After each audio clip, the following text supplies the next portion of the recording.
Interim আমলে সর্বোচ্চ দুর্নীতির একটি তথ্য। এটি আসলে সর্বোচ্চ দুর্নীতি মানে টোটাল দুর্নীতি বেশি না, বছর ভিত্তিক হিসেবে সম্ভবত পার্সেন্টেজ বা সময়সীমার ক্ষেত্রে।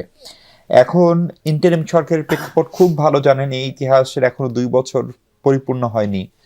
ফলে সেই সময়ের যারা উপদেষ্টা, বিশেষ করে প্রধান উপদেষ্টা প্রফেসর ডক্টর মোহাম্মদ ইউনূস, ছাত্রদের ভিতর থেকে 3 জন উপদেষ্টা ছিলেন যারা এই জুলাই গণ অভ্যুত্থানের একদম সম্মুখ সারির যোদ্ধা, যারা নির্যাতিত হয়েছেন, যারা মানুষকে রাজপথে নামতে উৎসাহিত করেছিলেন, এমনকি নিশ্চিত করেছিলেন। ফলে এটা একটা বড় ঘটনা।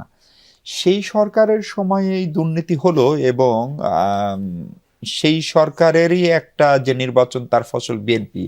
সেই বিএনপির অন্যতম প্রধান নেতা সালাউদ্দিন আহমেদ আজকে সংসদে এই দুর্নীতি নিয়ে কথা বললেন, বিচারের দাবি করলেন। ফলে আপনার বিশ্লেষণ কি, এই দুর্নীতি নিয়ে সত্যি সত্যি এই সরকার অনুসন্ধান করবে, নাকি ধরেন আপনার বিষয়টা খানিকটা এরকম, মানে এক কলিগ বলছিলেন যে 2008 সালে যখন আওয়ামী লীগ ক্ষমতা আসে তখন আওয়ামী লীগ এসে কি ডক্টর ফখরুদ্দিন বা জেনারেল মঈনের বিচার করেছিল, ফলে ইনারাও নাকি করবে না। বিশ্বভাই, আপনাকে ধন্যবাদ। আমার সমালোচক এবং দর্শকদেরকে সালাম এবং শুভেচ্ছা। অনেকদিন পর যমুনা টিভিতে আসলাম, যমুনা টিভি দর্শকদেরকে সালাম এবং শুভেচ্ছা। যাই হোক, দেখুন, এসে আপনার কন্টেস্টটাকে মিলাতে হবে। কন্টেস্ট হচ্ছে কি 2007-এর যে ওয়ান ইলেভেন গভর্নমেন্ট, সেই ওয়ান ইলেভেন গভর্নমেন্টের সাথে কিন্তু এ সরকারের অনেক পার্থক্য রয়েছে। দুইটা গভর্নমেন্ট কিন্তু সেম না। আপনার ওয়ান ইলেভেন গভর্নমেন্ট একটা উদ্ভূত একটা পরিস্থিতি যদি বলেন, সেখানে অনেক জিও পলিটিক্যাল অনেক সমীকরণের মাধ্যমে যখন যারা এসেছিল, এবং পরবর্তীতে আমরা যখন দেখলাম তারা একটা সময় পর তারা এটা মেনে নিয়েছিল যে ক্ষমতা আওয়ামী লীগের হাতে হস্তান্তর করার জন্য তারা আসলে ক্ষমতা এসেছিল। এবং তার পরবর্তী যদি আপনি দেখেন, তাদের বেশিরভাগ উপদেষ্টারাই কিন্তু বাংলাদেশ থেকে এক্সিট নিয়ে চলে গেছে, তারা কখনো বাংলাদেশে আসেননি।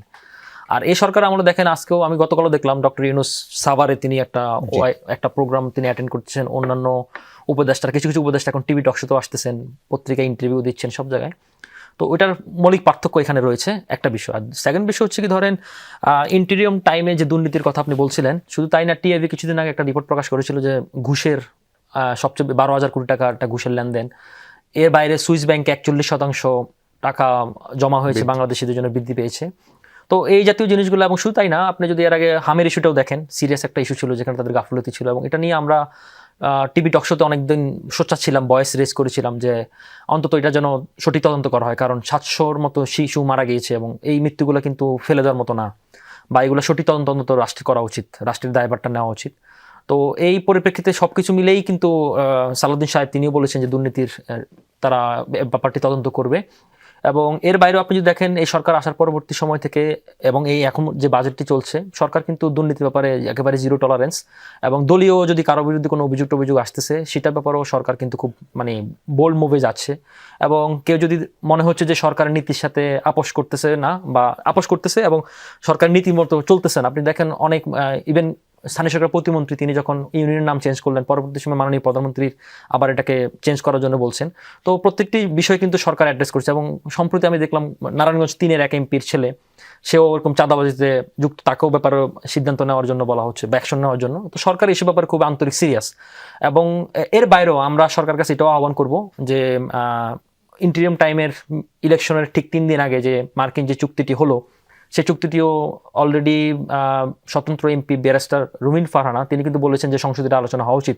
উনি এটা ভয়েস রেজ করেছিলেন, যদিও আমরা এনসিপি এবং জামাতের পক্ষ থেকে ভয়েস রেজ করতে দেখিনি, কিন্তু আমরা মনে করি যে একই সাথে এটারও সংসদে এটা নিয়ে আলোচনা হওয়া উচিত। এবং মনে করি সবকিছু সরকার এগুলো ব্যাপারে খুবই সিরিয়াস, এবং সরকারের এখানে সুস্পষ্ট মনে করেন এই দুর্নীতি নিয়ে সরকার তদন্ত করবে।